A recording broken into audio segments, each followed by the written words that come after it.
وأصحابه أجمعين. أما بعد فأعوذ بالله من الشيطان الرجيم ببركة بسم الله الرحمن الرحيم. ولقد كان في رسول الله أسوة حسنة. وقال الله تعالى في موضع آخر: لقد من الله على المؤمنين إذ بعث فيهم رسولا. صدق الله مولانا العظيم وبلغنا رسوله النبي الأمين الكريم، ونحن على ذلك لمن الشاهدين والشاكرين، والحمد لله رب العالمين. بکار خیش حیرانم اغثنی یا رسول اللہ، پریشانم پریشانم اغثنی یا رسول اللہ. ندانم جست ملجائے ندانم جست ماوائے، تو ہی خود ساز و سامانم اغثنی یا رسول اللہ. شہاب کس نوازی کن طبیبہ چارہ سازی کن، مریض درد عصیانم اغثنی یا رسول اللہ. واسع اعظم بمنے اے سرو ساما مددے، قبلہ دی مددے کعبہ دیما مددے. بگردام بلا افتادہ کشتی، ضعیفان و شکستہ رات و کشتی. بحق خواجہ عثمان ہارونی، مدد کن یا معین الدین چشتی، کرم کن یا معین الدین چشتی. سرورہ شاہ کریمہ دستگیرہ اشرفہ، حرمت روح پیغمبر یک نظر کن سوئے ماں، یک نظر کن سوئے ماں، یک نظر کن سوئے ماں. میں نے جس آیت مقدسہ کی تلاوت سے اپنے آپ کو مشرف کیا، آئیے اس پر روشنی ڈالنے سے قبل میں بہتر اور مناسب سمجھتا ہوں کہ ہم اور آپ سب مل کر گنبد خضراء کی جانب لو لگا کر عشق و مستی میں جھوم جھوم کر اپنی اور ساری کائنات کے مرکزی عقیدت حضور رحمت للعالمین شفیع المذنبین طٰہٰ و یاسین سراج الاولین والآخرین محبوب گرامی وقار آمینہ کے لال، کائنات کے اولین فصل بہار رہبر اعظم قائد اعظم سیاح لابقا مالک انس و جان جناب احمد مجتبیٰ محمد عربی اللہ نافدہ صلی اللہ علیہ وسلم کی مقدس بارگاہ میں اپنی غلامی اور محبت کا ثبوت پیش کرتے ہوئے بلند آواز سے درود پاک پڑھیں. اللہم صلی علی سیدنا مولانا محمد مبارک وسلم، صلاۃ و سلام علیک یا رسول اللہ صلی اللہ علیہ وسلم. آپ لوگ تھوڑا قریب تشریف لے آئیں، جو ادھر سائڈ میں بیٹھے نا سامنے آ گئے، بار بار ادھر دیکھنے کی نہ ذہنت کرنے کی سامنے لازہ فرمائیں. مصطفیٰ ذات یکتا آپ ہیں، مصطفیٰ ذات یکتا آپ ہیں، مصطفیٰ ذات یکتا آپ ہیں، مصطفیٰ ذات یکتا آپ ہیں، مصطفیٰ ذات یکتا آپ ہیں.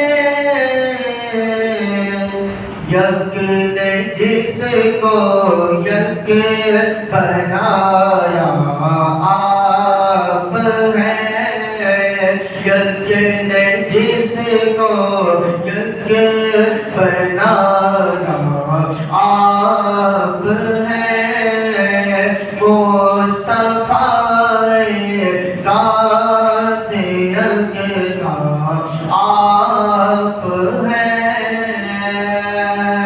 اور آپ کی خاطر بنائے دو جہاں،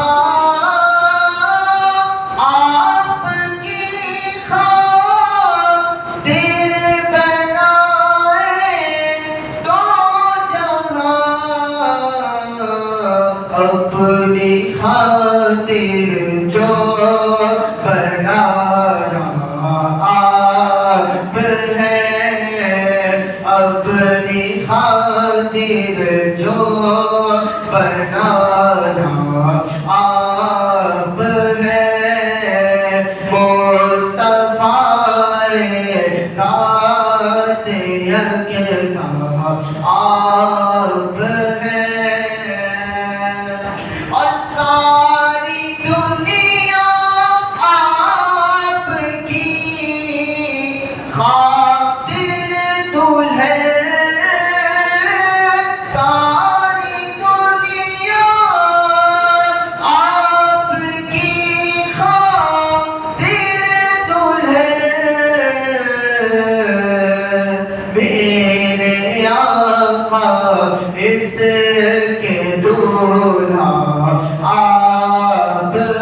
میرا چاندی میرا سونا آپ ہیں، میرا چاندی میرا سونا آپ ہیں، مصطفیٰ ذات یکتا آپ ہیں۔ اور یہ اس کا سب سے خوبصورت شعر، آپ کی طلعت کو دیکھا جان دی، آپ کی طلعت کو دیکھا جان دی،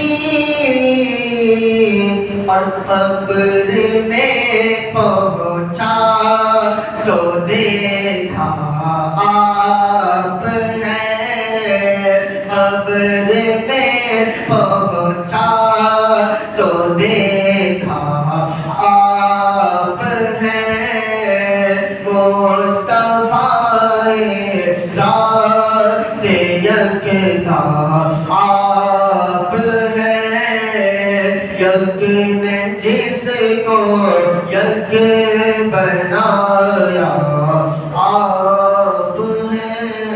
درود پاک پڑھے، اللہم صلی علی مولانا محمد ربانی وسلم، صلاۃ و سلام علیک یا رسول اللہ صلی اللہ تعالی علیہ وسلم۔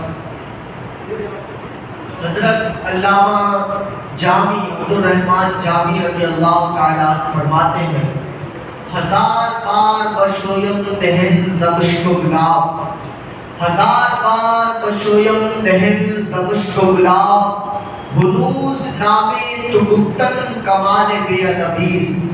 اس شعر کا مطلب یہ ہے کہ اگر میں ہزار مرتبہ بھی اپنی زبان کو مشک، عنبر، زعفران کے ذریعے دھو لوں، اپنی زبان کو ہزار مرتبہ مشک، عنبر، زعفران کے ذریعے دھو لوں تو بھی یا رسول اللہ آپ کا نام لینے لائق میری زبان نہیں ہے، آپ کا نام لینا میں یہ ادب کے خلاف سمجھتا ہوں۔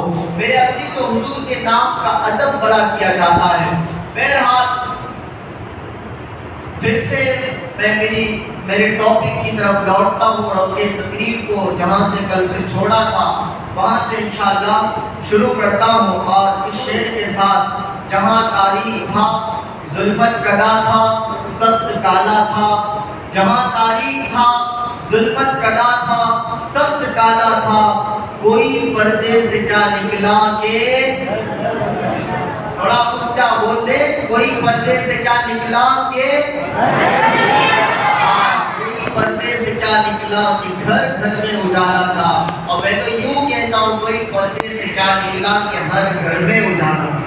حضور کی آمد پربہار کا موقع چل رہا ہے اور ہم اور آپ بہت خوش نصیب ہیں یار، یقین مانے کہ ہم اور آپ بیٹھ کر کے نا حضور کی سیرت سن رہے ہیں۔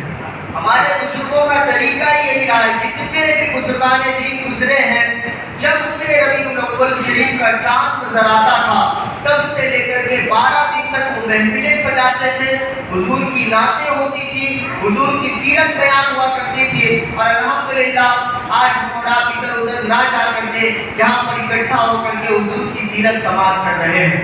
بہرحال میں نے کل کے دن یہ عرض کیا تھا کہ حضرت حلیمہ سعدیہ رضی اللہ تعالیٰ عنہا جو حضور کی دائی ماں ہے، جنہوں نے حضور کو دودھ پلایا، اور میں نے یہ بھی عرض کیا تھا کہ دنیا میں دائیاں بچوں کو پالتی ہیں، دودھ پلا کر کے بچوں پر احسان کرتی ہیں اور بچوں کی زندگی کو سنوارتی ہیں، دائی ماں کا ہمیشہ احسان ہوتا ہے بچوں پر، لیکن حلیمہ سعدیہ ایک ایسی دائی ماں ہے کہ جنہوں نے حضور کو نہیں پالا بلکہ حضور نے دائی حلیمہ کو پالا ہے، حضور نے دائی حلیمہ کی بنتی بنائی ہے۔ بہرحال میرے عزیزوں، جب سینہ حضور پاک صلی اللہ علیہ وسلم کا شق صدر ہوتا ہے، یعنی سینے مبارک کو چیر کر کے کچھ اندر ڈالا جاتا ہے اور کچھ نکالا جاتا ہے، کتنی عمر میں؟ تقریباً 6 سال کی 4 سال یا 5 سال کی عمر مبارک تھی حضور کی، اس وقت یہ شک صدر کا معاملہ پیش آتا ہے۔ حضرت حلیمہ سعدیہ گھبرا جاتی ہے اور گھبرانے کے بعد کہتی ہے کہ اس بچے پر ایسا لگتا ہے کسی آزین یا جن یا جادو کا اثر ہو گیا ہے۔ وہ پیارے آقا کو لیتی ہیں اور اپنے قبیلے بنو سعد سے وہ مکہ المکرمہ کی طرف روانہ ہوتی ہے اور حضرت آمینہ رضی اللہ تعالیٰ عنہ کی بارگاہ میں حاضری دیتی ہیں اور عرض کرتی ہیں، اے آمینہ آپ کا یہ جو بچہ ہے نا اس پر جادو کا اثر ہو گیا ہے۔ حضرت آمینہ نے کہا، اے حلیمہ دوبارہ بڑی شوق سے لے کر کے گئی تھی لیکن واپس لا کر کے بڑی جلدی دے دیا۔ حضرت حلیمہ سعدیہ نے واقعہ بیان کیا کہ ایسا ایسا ہوا ہے، مجھے ایسا لگتا ہے کہ آپ کے بچے پر جادو یا جن یا آسیر کا اثر ہو گیا ہے۔ آمینہ رضی اللہ تعالیٰ عنہ کہتی ہے، او حلیمہ تم بھول کر رہی ہو، میرے بچے پر کبھی جن جادو شیطان کا اثر ہو ہی نہیں سکتا ہے۔ میرا بچہ بڑا برکت والا بچہ ہے، کیونکہ جب میرا بچہ پیدا ہوا تھا نا، میرا بچہ میرے پیٹ میں تھا تو مجھے بشارت دینے کے لیے آدم آیا کرتے تھے، مجھے بشارت دینے کے لیے آسمان کے فرشتے آیا کرتے تھے اور کہتے تھے، اے آمینہ مبارک ہو، تیری گود میں کوئی معمولی بچہ نہیں ہے بلکہ وہ نبیوں کا امام تیری گود سے جنم لینے والا ہے۔ اے آمینہ تو دنیا کی سب سے خوبصورت بات، سب سے خوش قسمت ماں ہے، تیری گود سے رب کا محبوب جنم لینے والا ہے۔ اے حلیمہ میرے بچے پر کبھی جن اور جادو کا اثر نہیں ہو سکتا ہے، میرا بچہ تو بڑا متبرک بچہ ہے، میرا بچہ تو بڑی برکتوں والا بچہ ہے۔ اللہ اکبر۔ حلیمہ سعدیہ نے حضور کو ان کی والدہ کے حوالے کیا اور وہ خود اپنے گھر کی طرف روانہ ہوئی۔ اب حضور صلی اللہ علیہ وسلم کی تربیت اپنی ماں کے سائے تلے ہونے لگا، یعنی حضور کی ماں اپنے بچے کی تربیت کر رہی ہے۔ اور جیسا کہ آپ لوگوں نے سنا کہ حضور صلی اللہ علیہ وسلم جب 6 مہینے کے تھے، اپنی ماں کے پیٹ میں تھے، تبھی حضور کے والد حضرت عبداللہ رضی اللہ تعالیٰ عنہ کا سایہ حضور کے سر مبارک سے ہٹ جاتا ہے، یعنی حضور صلی اللہ علیہ وسلم کے والد محترم کا چہرہ حضور کو دیکھنا نصیب نہیں ہوتا ہے، ان کے والد کا پہلے ہی انتقال ہو جاتا ہے۔ بہرحال اب حضور صلی اللہ علیہ وسلم اپنی ماں کی گود میں آئے، ماں کی تربیت میں آئے۔ اللہ اکبر۔ چند دن گزرے تھے، چند ماہ گزرے تھے، چند مہینے گزرے تھے، حضرت آمینہ رضی اللہ تعالیٰ عنہ نے ارادہ کیا کہ اب میرا بچہ بولنے کے لائق ہو گیا ہے، اب میرا بچہ چلنے کے قابل ہو گیا ہے، چلو اس کو اس کے نانی کے گھر گھما کر کے لے کر آتے ہیں۔ اللہ اکبر۔ اور دوسری روایت کے مطابق حضرت آمینہ نے یہ سوچا کہ چلو ان کے ابو کے مزار پر حاضری دے کر کے آتے ہیں۔ حضور کو لیتی ہے حضرت آمینہ اور چل پڑتی ہے حضور کے مزار پر، حضور کے ابا حضور حضرت عبداللہ کے مزار کی طرف۔ اللہ اکبر۔ حضرت آمینہ حضور صلی اللہ علیہ وسلم 6 سال کے ہیں، کتنی عمر ہے؟ 6 سال کی عمر ہے حضور کی۔ حضور کی انگلیوں کو پکڑتی ہے اور حضور کو لے جاتی ہے، اے بیٹے چل، تو نے تیرے والد کا چہرہ تو نہیں دیکھا لیکن چل بیٹا تجھے تیرے والد کی قبر دکھانا ہے، تیرے والد کا مزار دکھانا ہے۔ اللہ اکبر۔ میں کہتا ہوں اے آمینہ میری ماں، تو نے پوری امت پر احسان کیا، تو نے پوری امت پر احسان کیا، حضور کو ان کے والد کے مزار پر حاضری دلا کر کے، اے میری ماں تو نے ہم سنیوں کو دلیل دے دی، تو نے ہم سنیوں کو ثبوت دے دیا کہ مزارات پر جانا، اولیاء کے مزارات پر جا کر کے ان کے وسیلے سے دعائیں مانگنا، اولیاء کے مزار پر جا کر کے اللہ اکبر ان کے مزار کا دیدار کرنا، اجمیر جانا، بغداد جانا، نجف اشرف جانا، کربلا جانا، حیدر شاہ ولی کی بارگاہ میں جانا، بزرگان دین کی بارگاہ میں جانا، یہ شرک و بدعت نہیں ہے، بلکہ حضور جب 6 سال کے تھے آمینہ گود میں لیتی ہے، حضور کے مزار پر جاتی ہے۔ اللہ اکبر۔ آپ مجھے بتائے دنیا میں کوئی حضرت آمینہ سے بڑا مسلمان ہو سکتا ہے؟ آمینہ سے بڑا مومن ہو سکتا ہے؟ حضور کے والدین سے بڑا کوئی مسلمان نہیں ہو سکتا ہے۔ حضرت آمینہ نے درود پاک پڑھے، اللہم صلی علی سیدنا و مولانا محمد مبارک وسلم، صلاۃ و سلام علیہ یا رسول اللہ صلی اللہ تعالی علیہ وسلم۔ حضرت آمینہ نے قیامت تک ہم سنیوں پر احسان کیا اور مزارات پر جانے کا ثبوت دے دیا اور بتا دیا، سنو مزارات پر جانا شرک و بدعت نہیں ہے بلکہ مصطفیٰ جان رحمت اور ان کی ماں کی سنت ہے۔ مزارات پر تو ہماری ماں نے ہمیں ثبوت دیا 6 سال کے. اچھا اگر شرک ہوتا، مزار میں جانا شرک ہوتا، تو کیا معاذ اللہ حضور کی والدہ نے شرک کیا تھا حضرت عبداللہ کے مزار پہ جا کر کے؟ نہیں، بلکہ اپنے 6 مہینے کے بیٹے کو ان کے والد کے مزار پر لے گئی اور ثبوت دیا کہ مزارات اولیاء پر جانا یہ ناجائز و حرام نہیں، شرک و بدعت نہیں، بلکہ ان سے فیض حاصل کرنا یہ میرے پیارے آقا اور ان کی والدہ کی سنت مبارکہ. بہرحال لے جا رہی تھی، 6 سال کی عمر تھی، باپ کا سایہ تو پہلے ہی سر سے اٹھ چکا تھا. میں حضور کی زندگی کو آپ کو تفصیل کے ساتھ یوں جوڑ کر کے بتا رہا ہوں، آپ سمجھ لیں. حضور کی پیدائش ہوئی، اس کے بعد کس کے پاس گئے؟ دائی حلیمہ کے پاس گئے. دائی حلیمہ کو اپنی برکتیں عطا فرمائی، شق صدر ہوا، واپس ماں کے پاس آیا. اب اسٹیپ بائی اسٹیپ کیا ہوتا ہے وہ میں آپ کو سمجھانا چاہتا ہوں. بہرحال میرے عزیزوں، 6 سال کی عمر ہے حضور کی والدہ لے کر کے جا رہی ہیں آپ کے ابا کے مزار پر. راستے میں ایک مقام آتا ہے جس کا نام مقام ابوا ہے. کیا ہے؟ مقام ابوا. وہاں پر حضرت آمینہ رکتی ہیں اور رکنے کے بعد تھوڑی طبیعت ناساز ہوتی ہے اور حضور کی والدہ حضرت آمینہ رضی اللہ تعالیٰ عنہ کا 6 سال کی عمر میں، حضور کی 6 سال کی عمر تھی اور ماں کا سایہ بھی سر سے اٹھ گیا. رستے میں جا ہی رہے تھے کہ ماں کا سایہ بھی سر سے اٹھ گیا. آپ کسی اس بچے سے پوچھیں جس کی ماں نہ ہو اور 6 سال کی عمر ہو، ماں کا چہرہ نہ دیکھا ہو.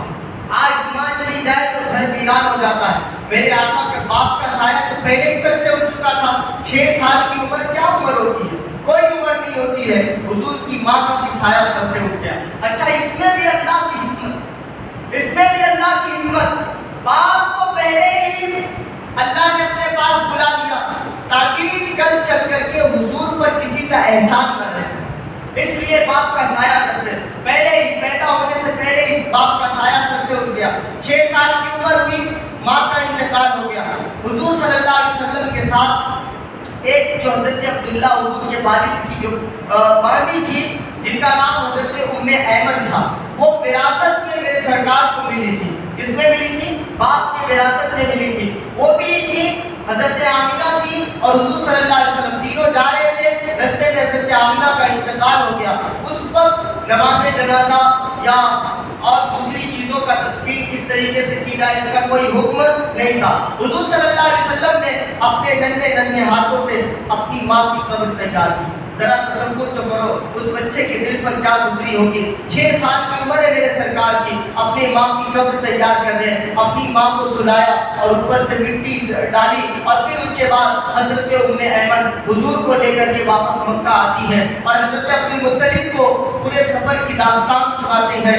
اللہ اکبر. عبد المطلب کا دل غم سے بھر آتا ہے، آنکھوں سے آنسو نکلنے لگتے ہیں. حضور کے دادا حضرت عبد المطلب حضور کو سینے سے لگاتے ہیں. اے میرے لگتے جگر، آج سے تیری تربیت میں کروں گا، آج سے تیری دیکھ بھال میں کروں گا. حضرت ام ایمن حضور کے کپڑے دھویا کرتی تھی. کتنی خوش قسمت تھی وہ بادی، کتنی خوش قسمت تھی وہ نوکرانی. وہ ایسی نوکرانی تھی کہ ان کے قدموں پر ہمارے گھر کی عورتوں کی جانیں قربان ہو. وہ ایسی نوکرانی تھی جنہوں نے دنیا دار کے کپڑے نہیں دھوئے بلکہ آمینہ کے لال کے کپڑے دھویا کرتی تھی. حضور کی دیکھ بھال کیا کرتی تھی، حضور کا خیال رکھا کرتی تھی. بہرحال میرے عزیزوں، حضور صلی اللہ علیہ وسلم دھیرے دھیرے بڑھنے لگے، جوانی بڑے ہونے لگے اور پھر اس کے بعد دادا ان کی تربیت کرتے تھے حضرت عبد المطلب. چند وقت گزرنے کے بعد جب 8 سال کی عمر ہوئی حضور کی، کتنی؟ 6 سال کی عمر میں 6 مہینے کے تھے، ماں کی پیٹ میں تھے، باپ کا سایہ سر سے اٹھ گیا. 6 سال کے ہوئے ماں کا سایہ سر سے اٹھ گیا.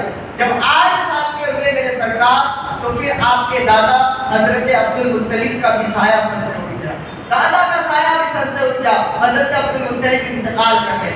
اب آپ کی تربیت کی ذمہ داری آئی حضرت ابو طالب کے اوپر. حضرت ابو طالب نے حضور کا اس قدر خیال رکھا، اپنے سگے بیٹے سے بھی زیادہ حضرت ابو طالب نے حضور کا خیال رکھا.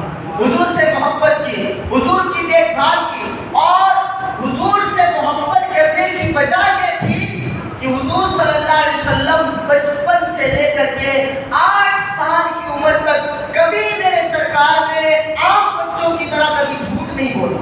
میرے سرکار نے کبھی جھوٹ نہیں بولا، کسی سے جھگڑے نہیں کیے، کسی کو گالیاں نہیں دی، آپ بچوں سے بالکل الگ کیوں نہ ہو، کیونکہ انہیں دنیا کے لیے آئیڈیل جو بنانا تھا، انہیں دنیا کے لیے نمونہ جو بنانا تھا۔ میرے سرکار نے کبھی گالی نہیں دی، کبھی میرے سرکار نے مار پیٹ نہیں کی، کبھی میرے سرکار نے کسی سے جھوٹ نہیں بولا، جو بھی کہا سچ سچ کہا۔ یہاں تک کہ حضور کی سچائی کا عالم یہ تھا کہ مکہ والے بھی حضور کو امین امانت دار کہا کرتے تھے، حضور صلی اللہ علیہ وسلم کو صادق کہا کرتے تھے، یعنی یہ ایسا صادق ہے کہ اس سے سچا کوئی نہیں ہے، اس سے اچھا کوئی نہیں ہے، اس سے امانت دار کوئی نہیں ہے۔ اللہ اکبر۔ جب 8 سال کی عمر ہوئی، حضرت ابو طالب کے ذمے میں حضور کی تربیت آئی۔ حضرت ابو طالب بڑا خیال رکھتے تھے حضور کا، یہاں تک کہ کبھی ان کو اپنے سے جدا نہیں ہونے دیتے تھے، ساتھ میں حضور کو کھانے بٹھاتے، ساتھ میں کہیں جاتے تو حضور کو ساتھ لے جاتے، اپنے بستر کے بازو میں حضور کا بستر لگاتے۔ اللہ اکبر۔ یہاں تک کہ حضور کو کبھی کوئی تکلیف بھی نہیں آنے دیتے، حضور کو کبھی ذرا سی مشقت کی آگ بھی نہیں آنے دی، اتنا خیال رکھا حضور کا۔ جب حضور صلی اللہ علیہ وسلم کی عمر مبارک جب حضور صلی اللہ علیہ وسلم ابو طالب کی تربیت میں آئے، ایک مرتبہ مکہ میں کہن سالی پڑی۔ میں پوری تفصیل کے ساتھ سب بات نہیں عرض کر رہا ہوں، ہلکا ہلکا اشارہ دے کر کے آگے بڑھا۔ ایک مرتبہ مکہ شریف میں کہن سالی آئی۔ کہن سالی کہتے ہیں کہ بارش نہ ہو، بارش نہ ہو، جس کی وجہ سے اناج نہیں ہوگے، پانی نہیں ہے، لوگ پیاس کی وجہ سے تڑپ رہے ہیں، اناج نہیں اگ رہے، اس وجہ سے لوگ بھوکے رہ رہے، جانور گھاس نہ ہونے کی وجہ سے جانوروں کے تھن دودھ سے سوکھ چکے ہیں، یعنی پورا کال پڑ چکا تھا، اور چاروں طرف ایک کہن سالی کا عالم تھا۔ لوگ بھوک کی وجہ سے مر رہے تھے، جانور بھوک کی وجہ سے مر رہے تھے، لوگ بھوک مری کا شکار ہو گئے تھے، جانوروں کو گھاس نہیں ملتا تھا، جانوروں کے تھن دودھ سے سوکھ چکے تھے۔ اللہ اکبر۔ سب لوگوں نے سوچا کہ چلو چلتے ہیں، بتوں کے آگے فریاد کرتے ہیں، ہو سکتا ہے یہ جو مورتیاں ہیں یہ ہماری کچھ مدد کر دیں گے، یہ ہمیں کچھ راہ دکھائیں گے، یہ ہمارے لیے بارش برسائیں گے۔ اللہ اکبر۔ لیکن ان میں کا ایک بوڑھا شخص تھا، ایک کمزور اور ضعیف شخص تھا، ایک بڑی عمر کا آدمی تھا، وہ اس کے پاس لوگ گئے تو اس نے مشورہ دیا، کہا سنو ابھی ابو طالب ہمارے درمیان ہیں، اور وہ کعبے کے متولی اور سجادہ نشین ہے، کعبے کی چابیاں ان کے پاس ہیں، وہ کعبے کی دیکھ ریکھ کرتے ہیں، حضرت اسماعیل کی نسل میں سے ہیں۔ ایک کام کرو، بتوں کے پاس جانے سے اچھا ہے ابو طالب کے پاس جاؤ اور ابو طالب سے کہو کہ بارش کی دعا کرے، اگر وہ دعا کریں گے تو ہو سکتا ہے آسمان سے باران رحمت کا نزول ہو جائے۔ اللہ اکبر۔ لوگ حضرت ابو طالب کے پاس آئے اور آنے کے بعد حضرت ابو طالب سے کہا، اے ابو طالب ہمارے جانور بھوک کی وجہ سے مر رہے ہیں، ہمارے لوگ بھوک کی وجہ سے مر رہے ہیں، اور کہن سالی کا عالم یہ ہے کہ لوگ مکہ چھوڑ کر کے جانے لگے ہیں، اے ابو طالب آپ دعا کریں، ہو سکتا ہے اللہ آپ کی دعاؤں کی برکت سے بارش کا نزول فرما دے۔ اللہ اکبر۔ حضرت ابو طالب اٹھتے ہیں اور اٹھنے کے بعد اپنے ساتھ اپنے بھتیجے حضرت محمد صلی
اللہ اکبر یا رسول اللہ نہیں یہ شان ہے میرے عزیزوں، قربان جاؤ ایسے نبی پر۔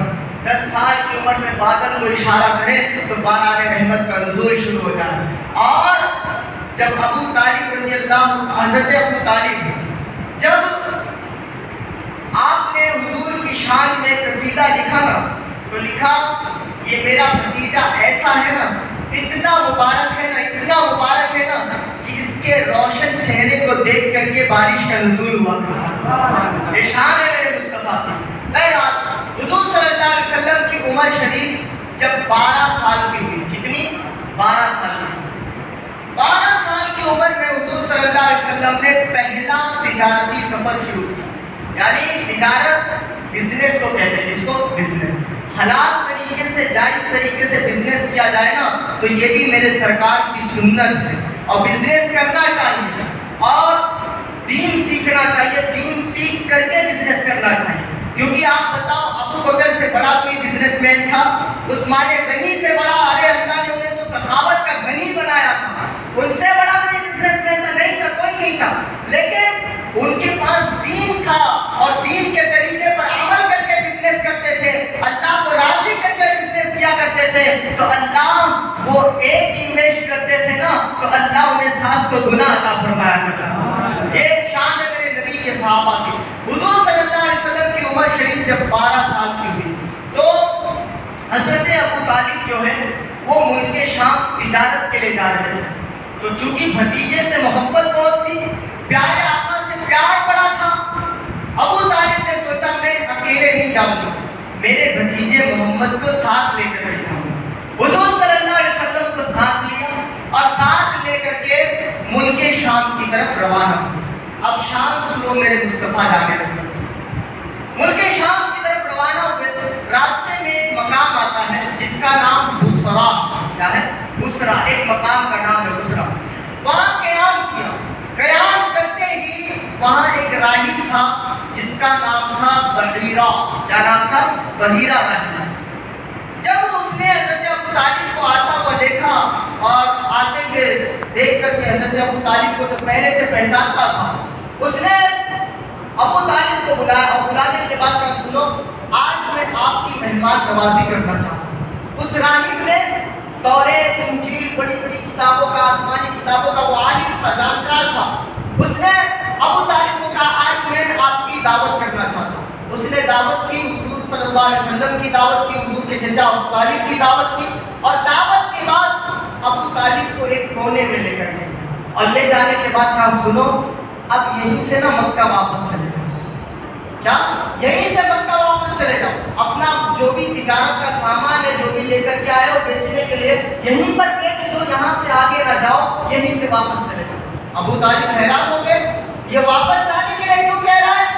تو بحیرہ راہب نے کہا سنو یہ جو تمہارے ساتھ یہ مبارک بچہ لے کر کے آئے ہو نا، یہ کوئی معمولی بچہ نہیں ہے، یہ کوئی عام بچہ نہیں ہے، بلکہ میں نے توریت میں نبی کے زمان کی نشانیاں پڑھی تھی، جو آخری نبی ہوگا اس کی میں نے توریت میں نشانیاں پڑھی تھی۔ اور سنو ان نشانیوں کے تحت میں یقین کے ساتھ کہہ سکتا ہوں کہ نبی کے آخر الزمان اس وقت مکہ میں مبعوث ہو چکے ہیں، اور وہ کوئی اور نہیں بلکہ تمہارا بھتیجا محمد ابن عبداللہ ہے، یہی نبی کے آخر الزمان ہے۔ اگر اس کو آگے لے جاؤ گے، کہا ابو طالب نے کہا ایسی بات ہے نبی آپ کو زمان؟ کہا کہا اگر یقین نہ ہونا تو ان کے پیٹ سے کپڑے ہٹا دو، دونوں شانوں کے درمیان مہر نبوت چمک رہی ہوگی، حضور کے شانوں کے درمیان مہر نبوت چمک رہی ہوگی۔ اللہ اکبر! جب کپڑا ہٹایا گیا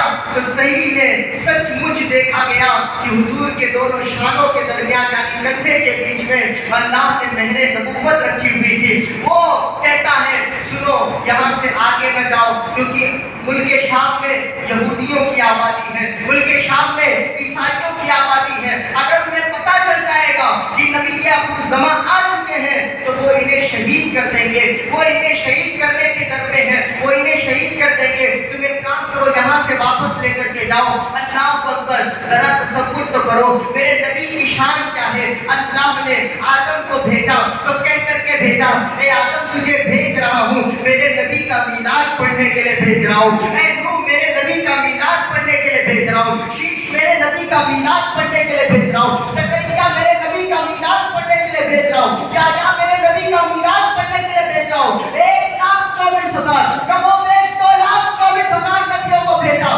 سب کی ذمہ داری یہ تھی کہ سب نے کہا سنو وہ میں نہیں ہوں جس کا تم انتظار کر رہے ہو جس کا تمہیں انتظار ہے وہ آنے والا ہے جس کا تمہیں انتظار ہے وہ آنے والا ہے اللہ اکبر اللہ نے توریت میں حضور کا ذکر کیا انجیل میں حضور کا ذکر کیا زبور میں حضور کا ذکر کیا داؤد میں حضور کا ذکر کیا یعنی حضور کا ذکر کتابوں میں کرا صرف ذکر نہیں کیا نبی کے آخر الزمان کا بلکہ نشانیاں بھی بتائی ان کے ابرو ایسے ہوں گے ان کے رخسار ایسے ہوں گے ان کے لبھائے مبارک ایسے ہوں گے ان کے دندان ایسے ہوں گے ان کی زلفیں ایسی ہوں گی ان کا رنگ ایسا ہوگا وہ ایسے ہوں گے ان جیسا کوئی نہیں ہوگا ان کی پیشانیاں ایسی ہوگی کہ ایسی پیشانی کسی کی نہیں ہوگی اللہ اکبر اب مجھے ذرا سا آپ اعلیٰ حضرت کے اشعار پڑھ لینے دیں میرے عزیزوں وہ عشق کا امام حضور صلی اللہ علیہ وسلم کے جب ہاتھوں کے بارے میں کہتا ہے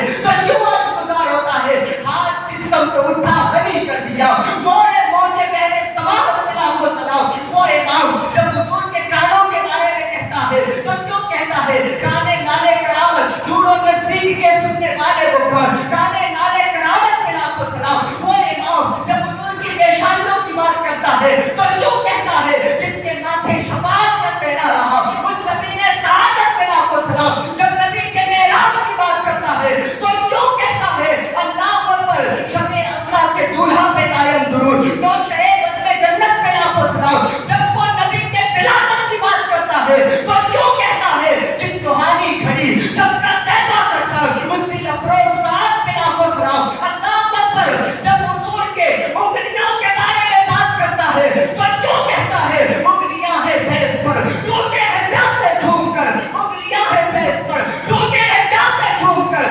نکیا پنجاب رحمت کی ہے جاری واہ واہ اللہ اکبر اعلیٰ حضرت عظیم البرکت نے بتایا او لوگوں سنو میرا نبی تو وہ ہے سرور کہوں کہ مالک و مولا کہوں تجھے باغ خلیل کا گلے زیبا کہوں تجھے تیرے تو بس میں تنائی سے ہے بری ٹھہرا ہوں میرے شام میں کیا تھا کہوں تجھے لیکن رضا نے ختم سخن اس پہ کر دیا خالق کا بندہ خلق کا آقا کہوں تجھے اور پھر اعلیٰ حضرت نے کہا زمین و زمان تمہارے لیے مکین و مقام تمہارے لیے چنین و چنا تمہارے لیے بنے تو جہاں تمہارے لیے ہمارے جہاں تمہارے لیے اٹھے کی وہاں تمہارے لیے اور اعلیٰ حضرت نے دنیا والوں کو بتایا او دنیا والوں میرا نبی تو وہ ہے جس کے ہاتھوں کو دیکھو گے لاجواب پاؤ گے جس کی آنکھوں کو دیکھو گے لاجواب پاؤ گے جس کی پیشانی کو دیکھو گے لاجواب پاؤ گے جس کی زلفوں کو دیکھو گے لاجواب پاؤ گے جس کے لبوں کو دیکھو گے لاجواب پاؤ گے ارے میرا نبی تو وہ ہے جس کا دندان دیکھو گے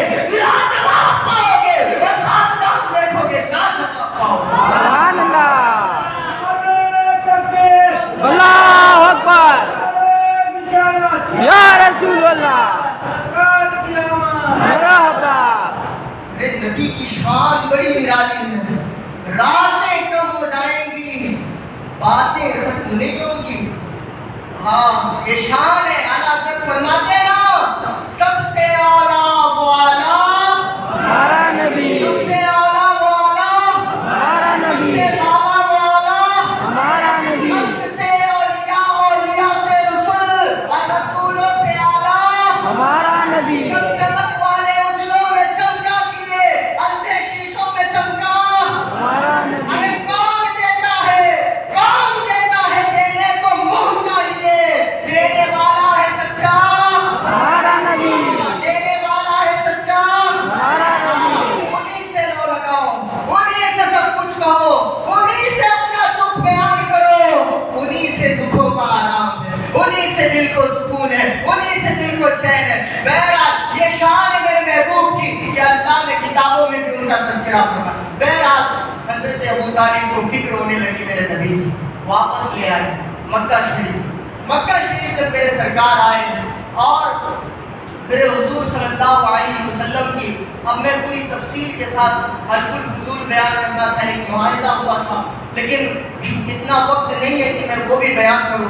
اب میں حضور صلی اللہ علیہ وسلم کا نکاح پڑھنے جا رہا ہوں۔ حضور کا نکاح، پہلا نکاح کس کے ساتھ؟ ماں خدیجہ الکبریٰ رضی اللہ تعالیٰ عنہا کے ساتھ۔ کتنی خوش قسمت ہوگی خدیجہ، پہلی مرتبہ نکاح کس سے ہوا؟ خدیجہ الکبریٰ سے۔ اب کس طریقے سے ہوا یہ میں آخری بات عرض کر کے میری گفتگو ختم کروں۔ درود پاک پڑھیں، اللہم صلی سیدنا و مولانا محمد وبارک وسلم، صلاۃ و سلام علیک یا رسول اللہ صلی اللہ تعالی علیہ وسلم۔ جب میرے نبی کی عمر 25 سال کی ہوئی، کتنے سال کی؟ 25 سال۔ آج کل 25 سال کا جوان کیا کرتا ہے؟ لوگ کہتے ہیں ارے بیکار ہے، کسی کام کا نہیں ہے۔ ہمارے جوانوں کا کام فلمیں دیکھنا، ناچ گانے دیکھنا، ڈرامے دیکھنا، ادھر ادھر افراتفری کرنا، فلمیں دیکھنے جانا، ادھر ادھر بدنگاہیاں کرنا، ڈانس کرنا، پوری پوری رات اللہ اکبر، اللہ کو ناراض کر کے فلمیں دیکھنا، یہ ہمارے نوجوانوں کا شیوا ہے۔ لیکن آؤ میرے نبی کی سیرت سنو۔ اللہ نے حضور کی سیرت کو ہمارے لیے کیا بنایا؟ نمونہ بنایا، آئیڈیل بنایا۔ اس لیے میں آپ کو حضور کی سیرت بتاؤں اور ہر مقام پہ آپ کو بتاؤں گا کہ میرے نبی کی زندگی کی طرح زندگی بنو۔ ہاں، ان کی زندگی تو ہماری زندگی نہیں ہو سکتی، لیکن ان کی طرح بن تو نہیں سکتے، لیکن زندگی گزارنے کی کوشش کریں۔ ان کے اٹھنے کی طرح اٹھیں، ان کے بیٹھنے کی طرح بیٹھیں۔ انہوں نے 25 سال کی عمر میں کیا کیا؟ 25 سال کی عمر ہے میرے سرکار کی، اور 25 سال کی عمر میں معلوم ہے پورے مکہ والوں میں لوگ اگر کسی کو سب سے بڑا امانت دار سمجھتے تھے نا تو ہمارے اور تمہارے نبی ہیں۔ ہمارے نبی کو سب سے بڑا امانت دار 25 سال کی عمر میں۔ آج کے جوانوں کے اوپر کوئی بھروسہ نہیں کرتا، ہاں آج کوئی کسی پر بھروسہ نہیں کرتا، لیکن میرے سرکار نے 25 سال کی عمر میں اتنی عزت کمائی تھی، اتنی عزت تھی میرے سرکار کی کہ پورے مکہ والے کتنے سرکش تھے وہ تو آپ کو پتہ ہی ہے۔ ابھی تو حضور نے اعلان نبوت بھی نہیں فرمایا، ابھی کسی کو پتہ بھی نہیں ہے کہ یہ نبی ہے، بس کچھ لوگوں کو پتہ ہے نشانیاں دیکھ کر کہ یہ اللہ کے نبی ہے۔ جو نشانیاں دیکھتے ہیں انہیں پتہ، کسی کو نہیں۔ لوگوں نے انہیں 25 سال کی عمر میں امانت کہا، صادق کہا۔ صادق کا مطلب یہ بہت سچے ہیں، کب لوگوں کو پتا تھا یہ کبھی جھوٹ نہیں بولتا، یہ بڑا مبارک بچہ ہے، یہ بڑا برکت والا بچہ ہے، یہ بڑا عظمت والا بچہ ہے۔ لیکن بات تو اس وقت آ کر کے پھنسی جب نبوت کا اعلان کیا۔ اس سے پہلے تو سب مانتے تھے، اس سے بڑا سچا کوئی نہیں۔ ابو جہل بھی مانتا، ابو لہب بھی مانتا، عتبہ شیبہ بھی مانتے تھے۔ مکے میں کوئی ایسا انسان نہیں تھا جو حضور کو سچا نہ مانتا۔ بات کہاں بگڑی؟ اعلان نبوت کے بعد، 40 سال کے بعد۔ اس سے پہلے سب مانتے ہیں۔ اور اچھا کیوں؟ جب سب سچا مانتے ہی تھے، اللہ نے جب بچپن سے ہی نبوت دے دی تھی تو اعلان نبوت 40 سال کے بعد کیوں کیا؟ یہ بھی ایک سوال اٹھتا ہے کہ اعلان نبوت 40 سال کے بعد کیوں کیا؟ جب اللہ نے نبوت بچپن میں ہی دے دی تھی اور اتنی سمجھ بوجھ دی کہ جھولے سے چاند کو اپنا کھلونا بنا دی، اللہ نے اتنی سمجھ دی تھی کہ وہ بکریاں اگر شیر اٹھا لے جائے تو شیر سے کلام کرتے تھے، بات کرتے تھے، اور پھر اس کے بعد جب چلے تو کنکروں پتھر سلام بھیجتے تھے۔ تو پھر اعلان نبوت 5 سال کی عمر میں ہی کیوں نہیں فرمایا؟ 10 سال کی عمر میں ہی کیوں نہیں کر دیا؟ کبھی کچھ نہیں کیا تھا؟ سب اللہ نے پہلے سے ہی نبوت کا اعلان کیوں نہیں کیا؟ تو اعلان اس لیے نہیں کیا کہ دیکھو اگر میں کہوں کہ میں بہت بڑا سچا آدمی ہوں تو آپ لوگ ہو سکتا ہے انکار کر دیں۔ کیا کر دیں؟ انکار کر دیں۔ میں اگر کسی چیز کا دعویٰ کروں ہو سکتا ہے آپ انکار کر دیں، لیکن اللہ نے چاہا کہ پہلے یہ لوگوں کو منوا لیا جائے۔ 40 سال تک منوایا گیا کہ یہ جو نبی ہے، یہ جو محمد ابن عبداللہ ہے، ابھی تو نبی نہیں ہوئے تھے، نبی بچپن سے تھے لیکن نبوت کا اظہار نہیں کیا تھا۔ تو اللہ نے چاہا کہ 40 سال سے پہلے لوگ یہ کہیں کہ یہ آدمی جو بھی کہتا ہے سچ کہتا ہے، سچ کے سوا کبھی کچھ نہیں کہتا، امانت دار ہے، جو بھی کہے گا سچا کہے گا۔ تو اعلان نبوت 40 سال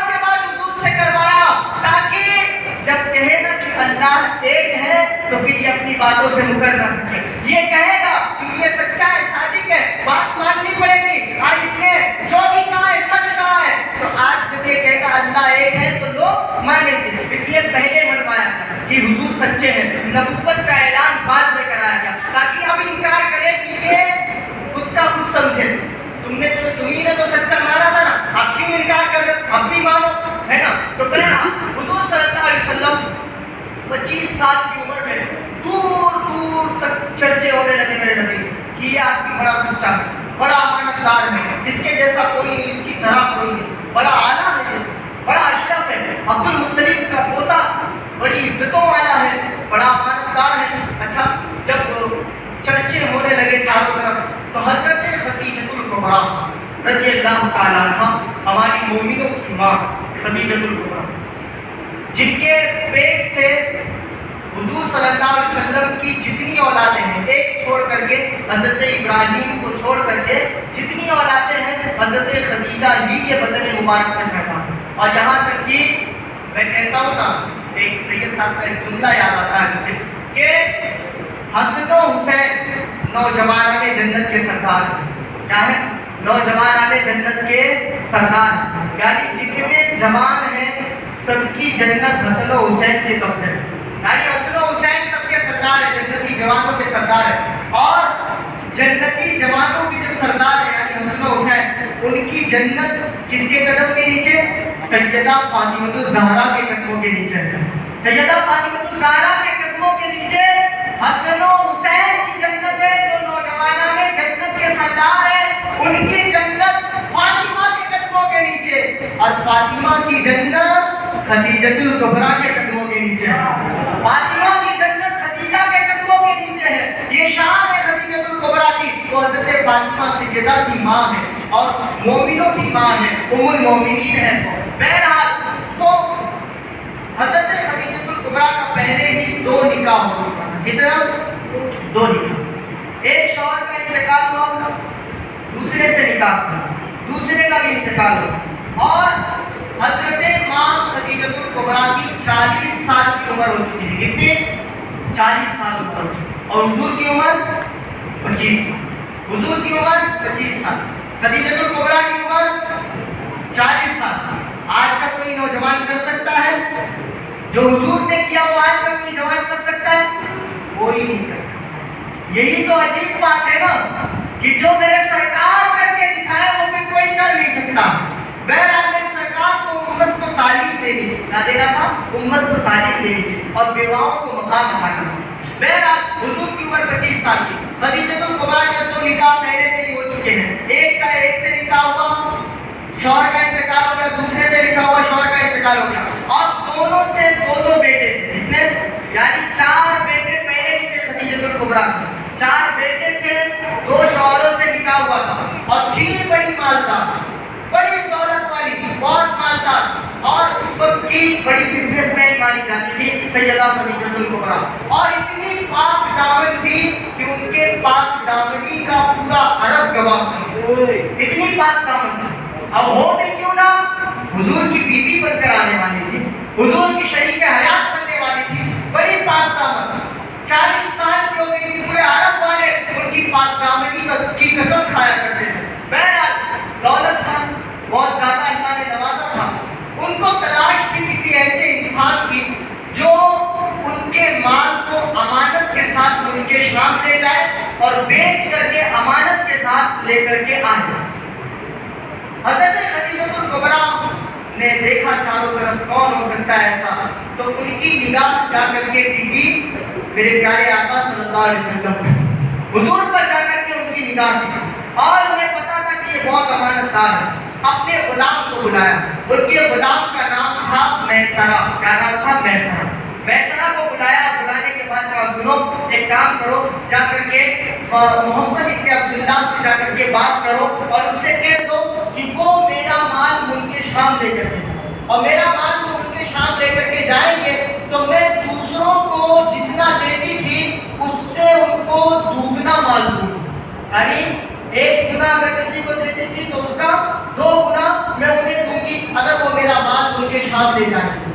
آیا میسرہ حضور کی بارگاہ میں، حضور کو یہ بات پسند آئی، حضور صلی اللہ علیہ وسلم نے ہاں کی ٹھیک ہے میں لے جاؤں گا ملک شام مال، آئے مال لیا، اور حضرت خدیجہ الکبریٰ نے حضرت اپنے غلام کو یعنی میسرہ کو حضور کے ساتھ کر دیا اور کہا سنو یہ جائیں گے، ان کا خیال رکھنا، ان کے کھانوں پینے کی بندوبست کر دینا، انہیں کوئی تکلیف نہیں ہونی چاہیے۔ اچھا میسرہ آپ کے ساتھ نکلا، حضور صلی اللہ علیہ وسلم ملک شام کی طرف روانہ ہوئے۔ راستے میں ایک جگہ پر پڑاؤ تھا یعنی قیام تھا حضور نے اور میسرہ نے۔ جب میسرہ وہاں پہ رکا تو وہاں ایک گرجا گھر تھا۔ کیا تھا؟ گرجا گھر۔ گرجا گھر کہتے ہیں جو عیسائی لوگوں کا جو چرچ بولنے آج کل وہ اس کو گرجا گھر اس دور میں کہا ہے۔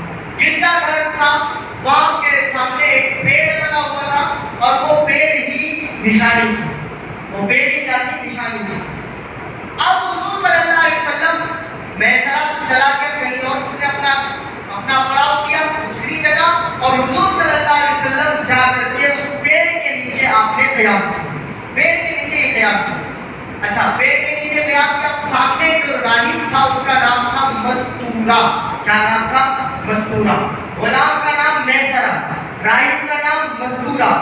مستورہ جب اس نے دیکھا کہ اس پیڑ کے نیچے کوئی آرام کر، اس نے بلایا فوراً میسرہ کو، پہلے سے پہچانتا تھا، آتے جاتے تھے، میسرہ کو بلایا، بلانے کے بعد تو سن یہ پیڑ کے نیچے کون آرام کر، یہ پیڑ کے نیچے کون سو رہا؟ تو میسرہ نے کہا یہ قبیلہ قریش میں سے ہے، اس میں سے ہے قبیلہ قریش ہاشمی گھرانے میں سے ہے، اور پھر اس کے بعد عبد المطلب کے گھرانے کے چشم و چراغ، اور ان کا نام محمد ابن عبداللہ ہے۔ اس مستورہ نے کہا اے میسرہ تو انہیں نہیں پہچانتا لیکن میں انہیں پہچانتا ہوں، میں نے توریت میں پڑھا تھا، اور یہ جو پیڑ ہے نا اس پیڑ کے نیچے نبی کے سوا کبھی کسی نے پڑاؤ نہیں کیا، اس پیڑ کے نیچے جو بھی پڑاؤ کرتا ہے وہ نبی ہوتا ہے، نبی کے سوا کبھی کسی نے اس پیڑ کے نیچے آرام نہیں کیا۔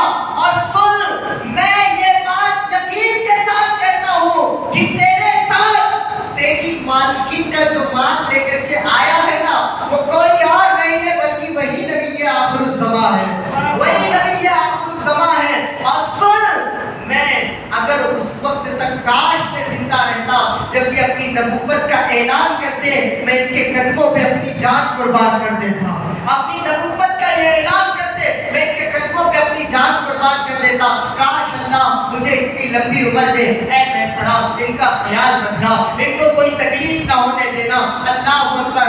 اب مال تجارت حضور صلی اللہ علیہ وسلم نے فروخت کیا، بہت زیادہ پروفٹ ہوا یعنی بہت زیادہ فائدہ ہوا۔ حضور صلی اللہ علیہ وسلم واپس آئے، جب واپس آ رہے تھے نا، جب قافلہ ملک شام سے واپس آ رہا تھا نا تو ماں خدیجہ الکبریٰ بالکنی میں کھڑی ہو کر کے دیکھ رہی تھی مصطفیٰ جان رحمت کے قافلے کو آتا ہوا دیکھ۔ ماں خدیجہ الکبریٰ بیان کرتی ہے کہ جب میرے سرکار آ رہے تھے نا تو میں نے دیکھا کہ دو فرشتے ان کے سر پر سایہ کیے ہوئے ہیں، دو فرشتے ان کے سر پر سایہ کیے ہوئے ہیں۔ اللہ اکبر۔ حضرت خدیجہ الکبریٰ نے جب یہ دیکھا تو حضور پر دل و جان سے فدا ہو گئی، حضور سے محبت کرنے لگ گئی۔ اللہ اکبر۔ کیونکہ حضور کے اخلاق بڑے اعلیٰ تھے، حضور صادق تھے اور حسن و جمال میں ایک تائے روزگار تھے۔ حضور سے بڑا حسین کون ہو سکتا ہے جن کے حسن کی قرآن قسم کھاتا ہو، والضحیٰ واللیل اذا سجا، یعنی چہرے مصطفیٰ کی قسم، زلف مصطفیٰ کی قسم۔ اللہ اکبر۔ میرے عزیزو حضرت خدیجہ الکبریٰ نے جب دیکھا کہ فرشتے سایہ کیے ہوئے ہیں دل و جان سے فدا ہو گئی، اپنے غلام میسرہ کو بلایا اور بلانے کے بعد کہا اے میرے غلام بتا تو صحیح سفر میں کیا کیا ہوا، سفر میں کیا کیا ہوا، کیونکہ جب یہ آئے نا تو میں نے دیکھا وہ فرشتے ان کے سر پر سایہ کیے ہوئے تھے، ان کو دھوپ نہیں لگنے دے رہے تھے، بتا تو صحیح راستے میں کیا ہوا۔ میسرہ نے کہا مت پوچھو راستے میں کیا ہوا، راستے میں ہوا یہ کہ جس درخت کے نیچے حضور جاتے تھے درخت ان کو سایہ کیا کرتے تھے۔ اللہ اکبر۔ جس راستے سے حضور گزرتے تھے پتھروں کے سلام پڑھنے کی آواز آیا کرتی تھی، جس گلی سے حضور گزرتے تھے راستے کے راستے مہک جایا کرتے تھے۔ اور اے خدیجہ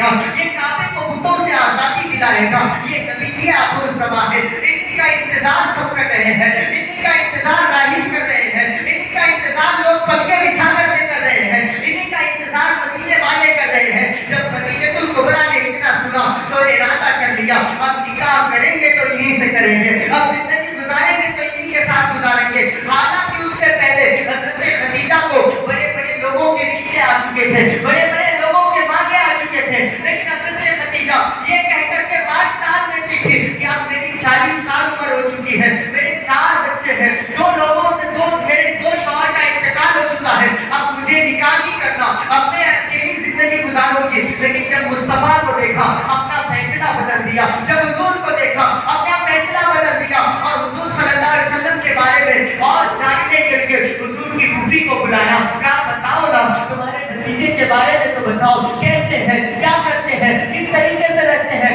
اللہ اکبر، ادھر حضور کی خوبیاں سنتی جاتی، ادھر دل میں محبت پیدا ہوتی جاتی، حضور سے دل و جان سے محبت ہوتی جاتی۔ اللہ اکبر، بلا آخر حضرت خدیجہ سے رہا نہ گیا اور انہوں نے پیغام نکاح حضور کو بھیج دیا۔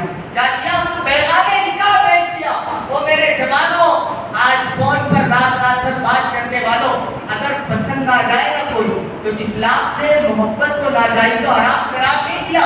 اگر کوئی پسند آ جائے تو اگر ہمت ہے ماں باپ کے پاس جاؤ، ماں باپ سے کہو، اس کے ماں باپ سے بات کرنے کے لیے اس کے ماں باپ راضی ہو تو ٹھیک ہے، نہیں تو اللہ اور اس کے رسول کے بھروسے جانے دو۔ اللہ 70 ماؤں سے زیادہ پیار کرتا ہے، جو بھی فیصلہ کرے گا بہتر فیصلہ کرے گا، اسے محبت کہتے ہیں میرے عزیزوں۔ کسی کے گھر سے بیٹی بھگا دیتا نا یا کچھ اور کرنا، اس کے ساتھ اللہ اوپر بدفعلیاں کرنا، رات بھر اس کے ساتھ بات کرنا اور اس کے ساتھ غلط ارادے رکھنا، اسے محبت نہیں کہتے ہیں، اسے جسم کی بھوک اور ہوس کہا جاتا ہے۔ حضرت خدیجہ الکبریٰ کو جب میرے سرکار پسند آئے نا تو سرکار کو پیغام نکاح بھیجا۔ پیغام نکاح جب حضور کے پاس گیا نا، حضور نے پڑھا نا تو حضور صلی اللہ علیہ وسلم نے یہ پٹاخ سے ہاں نہیں بول دیا، اپنے رشتے داروں کے پاس گئے، اپنے چچا لوگوں کے پاس گئے، ابو طالب کے پاس گئے، ابو میرے چچا ایسی بات ہے، خدیجہ الکبریٰ نے نکاح کا پیغام بھیجا ہے۔ اب ابو طالب کیسے منع کر سکتے تھے؟ انہیں پتا تھا خدیجہ الکبریٰ کے بارے میں کہ یہ جہاں مالدار ہے وہیں ان کی عزت اتنی ہے، اللہ پر ان کے دامن پر کبھی داغ نہیں لگنے پائے ہیں، ان کی پاک دامنی کی لوگ قسمیں کھایا کرتے تھے۔ اللہ پر حضرت ابو طالب نے ان دونوں کا نکاح کرنے کا ارادہ کر لیا اور تاریخ مقرر ہو گئی، تاریخ مقرر ہوئی۔ اللہ پر حضور صلی اللہ علیہ وسلم آج کونین کا شہنشاہ دولہا بن کر کے خدیجہ الکبریٰ کے گھر آیا ہے۔ آج حضور کے چچا باراتی بن کر کے آئے ہیں، قریش کے لوگ باراتی بن کر کے آئے ہیں، اور آج دنیا کا سب سے حسین آدمی دولہا بن رہا ہے۔ اللہ اکبر، حضور حضرت خدیجہ کے گھر آتے ہیں اور گھر آنے کے بعد حضرت ابو طالب نے حضور کا خطبہ نکاح پڑھا۔ اللہ اکبر، حضرت ابو طالب کھڑے ہوئے خطبہ نکاح پڑھا اور کہا سنو، میں محمد ابن عبداللہ کا چچا، میں اپنے بھتیجے کا نکاح حضرت خدیجہ کے ساتھ کرتا ہوں اور نکاح کے مہر میں 20 سرخ اونٹ دیتا ہوں۔ کتنے؟ 20 سرخ اونٹ، اور سرخ اونٹ کی قیمت کا بہت ہوتی ہے، یہ نارمل اونٹوں سے بھی کئی گنا زیادہ۔ وہ 20 سرخ اونٹ، یعنی آج کے دور میں اگر دیکھنے جائے تو اونٹ کی قیمت کیا ہوتی ہوگی وہ میں نے کبھی نہیں نکالا ہے، لیکن پھر بھی 20-25 لاکھ اگر سرخ اونٹ لینے جائے گا تو 25-30 لاکھ آرام سے بن جاتا ہے۔ اس وقت مہر مقرر کیا، حضرت ابو طالب نے اپنی طرف سے مہر ادا کیا اور سیدہ فاطمہ اور سیدہ خدیجہ الکبریٰ رضی اللہ تعالیٰ عنہا اور میرے سرکار مصطفیٰ جان رحمت صلی اللہ علیہ وسلم دونوں کا نکاح ہوا، اور نکاح کے بعد میرے سرکار کی عمر کتنی تھی؟ 25 سال کی تھی، اور حضرت خدیجہ کی عمر 40 سال کی تھی۔ اور میرے جوانوں اور میرے عزیزوں، میرے بزرگوں، آج لوگوں کو یہ تو نظر آ جاتا ہے کہ حضور نے سیدہ عائشہ سے 9 سال کی عمر میں نکاح کی، حالانکہ اس کی محققین نے حکمتیں بیان فرمائی ہیں، اس کی الگ الگ حکمتیں ہیں، لیکن کسی کو یہ کیوں نہیں دکھائی دیتا کہ 25 سال کی عمر میں ابھی کنوارے ہیں میرے سرکار، ایک بھی نکاح نہیں فرمایا ہے، ابھی 25 سال کی عمر ہے اور 40 سال کی بیوہ خاتون سے نکاح کر رہے ہیں، وہ بھی صرف بیوہ نہیں ہے، 2 شوہروں سے بیوہ ہو چکی ہے، 4 بچے ہیں، 40 سال کی عمر ہے، یعنی اپنی عمر سے دگنا عورت سے نکاح کیا۔ اللہ اکبر، اور دنیا والوں کو یہ پیغام دیا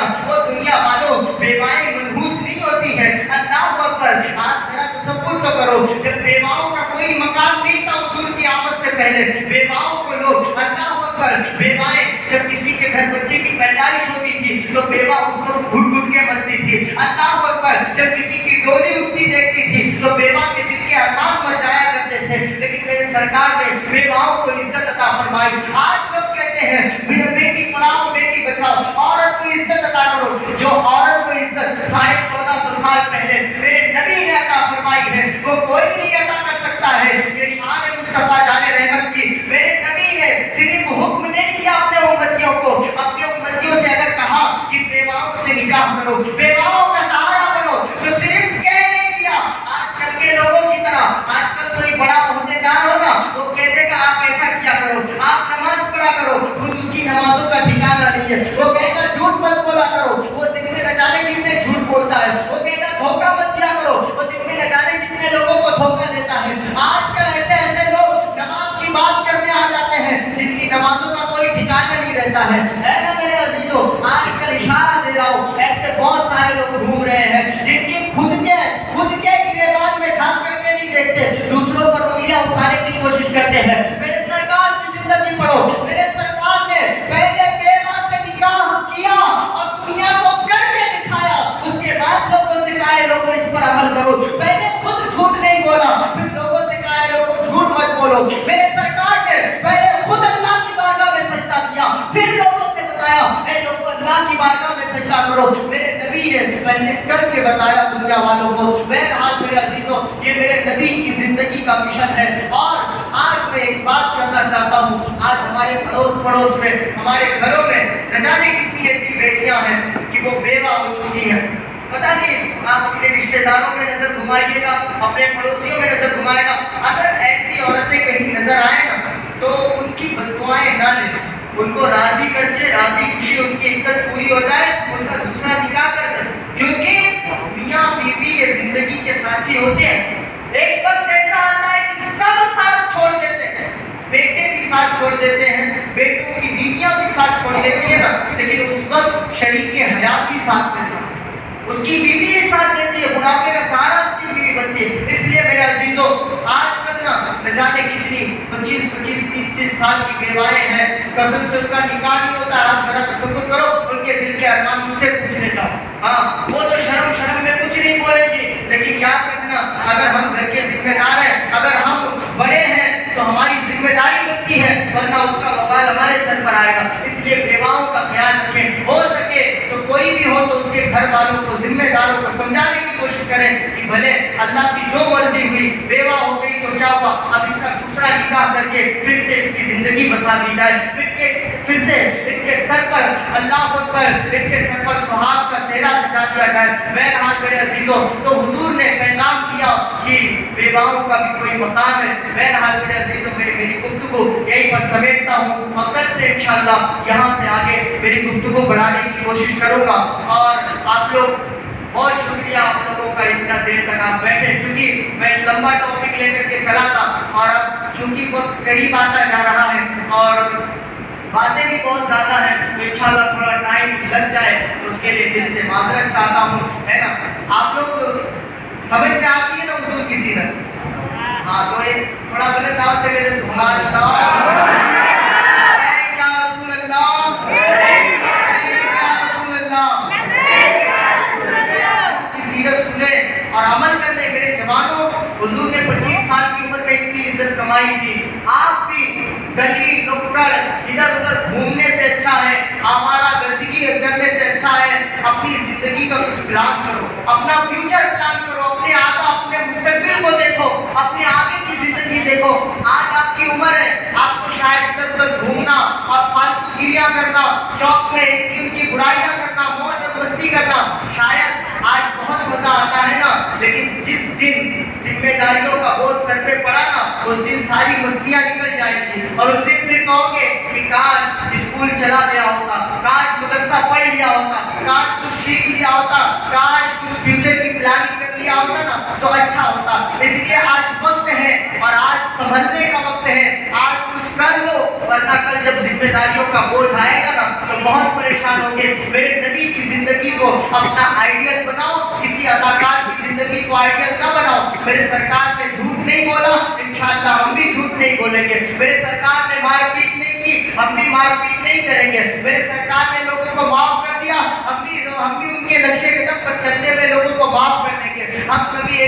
نماز بھی نہیں چھوڑیں گے انشاءاللہ. نماز نہیں چھوڑیں گے نا؟